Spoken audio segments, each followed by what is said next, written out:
बंदूकबाज आमदार गणपत गायकवाडला अटक करण्यात आलेली आहे। शिवसेना नेत्यावर गणपत गायकवाड यांनी गोळीबार केलेला आहे। गणपत गायकवाडसह तिघांना अटक करण्यात आलेली आहे।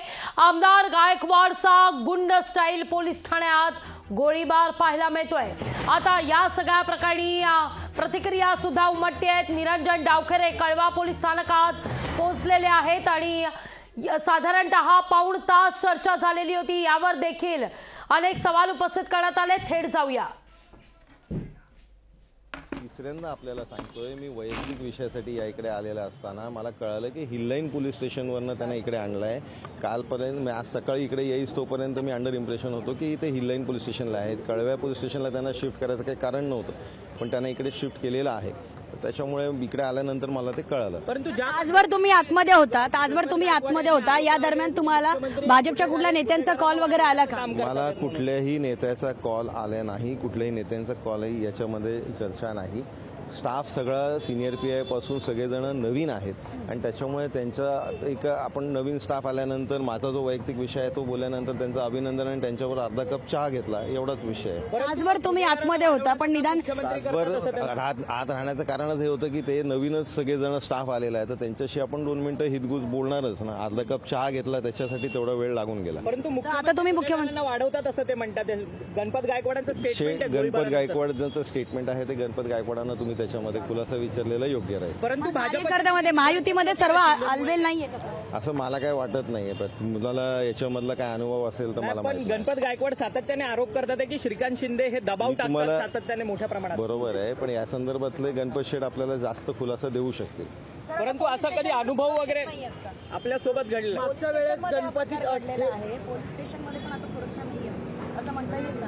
नाही, असं नाही म्हणता येणार। त्या मोमेंटमध्ये काय झालं हे तुम्हाला मला कोणालाच माहित नाहीये। ज्या प्रकारे गोळीबार केलेला आहे त्या मोमेंट किती असला तरी आमदार हे जबाबदार असतं। मान्य आहे मॅडम, पण याच्यामध्ये आपल्याला लक्षात घेतलं पाहिजे की सिच्युएशन काय होती आणि त्याच्यामुळे आपण पूर्ण थोडंसं त्याच्यामध्ये माहिती घेऊया। आपण सगळेजण काल रात्रीपासून हा विषय चालू आहे, आपल्याला पूर्ण माहिती असल्याशिवाय याच्याबद्दल कुठलंही कमेंट करणं मी टाळेल। भाजपच्या आमदारांना काही सूचना दिल्या आहेत का की कोणालाही काही सूचना नाहीये, त्याच्यामुळे याच्यामध्ये उगाच आपण एचं बी आणि बीचं सी असं काही तथ्य काढू नका अशी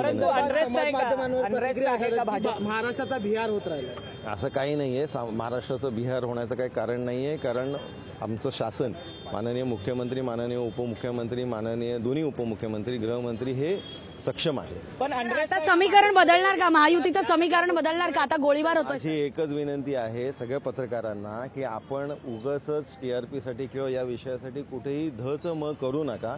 याच्यामध्ये कायदा सुव्यवस्था ज्या पद्धतीने काम करते हे योग्य पद्धतीने काम करते आणि त्याच्यामुळे आपण या गोष्टींची थोडीशी पॉलिटिकल असेसमेंट करणं टाळलं पाहिजे। काही गोष्टी कायद्याने चालतात तर त्या कायद्यानेच लिगली आपण त्याला बघितलं पाहिजे आणि ते लिगल अँगलने चालवं। गणपत गायकवाडांच्या फॅमिलीला तुम्ही पॉईंट नाही म्हणताय, पण गणपत गायकवाडांनी आरोप पण गंभीर केलेत मुख्यमंत्र्यांवर। सर, मी तुम्हाला परत ते सांगतोय की त्यांनी केलेले आरोप त्यांना तुम्ही विचारलं पाहिजे ना। मी तर आरोप नाही केला। आता कुटुंबियांना भेटायला जाणार का? सर, कुटुंबियांना प्रत्येकाचा इंडिव्हिज्युअल आपापला अनुभव असतो, तर त्यांना तुम्ही विचारलं पाहिजे।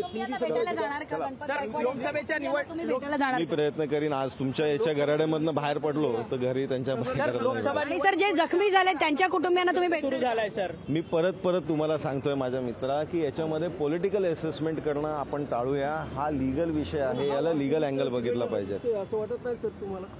वाद संपूर्ण। पण सर तुम्ही पोलिसांना काही सूचना दिल्यात का? सर, पोलिसांना काही ही सूचना नाही, माझा विषय वेगळा होता, त्याच्यामुळे मी या केसमध्ये मी पोलिसांना सूचना द्यायला माझा काही अधिकार नाही। गणपत गायकवाड त्यांच्या कुटुंबियांना भेटायला जाणार, ते जखमीत? मला माहित नाही, मी थोडीशी माहिती घेऊन आपल्याला कळवतो। मला माहित नाही, तुम्ही मला सांगताय, मला हे तुमच्याकडनं कळतंय। सर, गणपत गायकवाडांचा पण असा जमिनीचा वाद ते पहिल्यांदाच सांगतात की जमिनीच्या वादावरून वाद झाला। तुमचाही जो काही तुम्ही या तक्रारसाठी आला होता या ठिकाणी, तो नेमका वाद काय होता? नाही, मॅटर किरकोळ एनसीचा आहे, त्याच्यामुळे उद्धव ठाकरेंची पण भेट गणपत गायकवाडांनी घेतलेली होती मध्यंतरी। उद्धव ठाकरेच्या कल्याण डोंबिवलीच्या संपूर्ण मला माहित नाही साहेब। तुम्ही आता याच्यामध्ये मी परत तुम्हाला सांगतोय, तुम्ही याच्यामध्ये प्लीज पॉलिटिकल असेसमेंट करू नका। हा विषय लीगल आहे, मी कळवतो आपल्याला फोनवर। भेट झाली त्याच्यावर फक्त परत पोलीस स्टेशनमध्ये येणार आहे का? सांगतो, मी फोन करून सांगतो आपल्याला।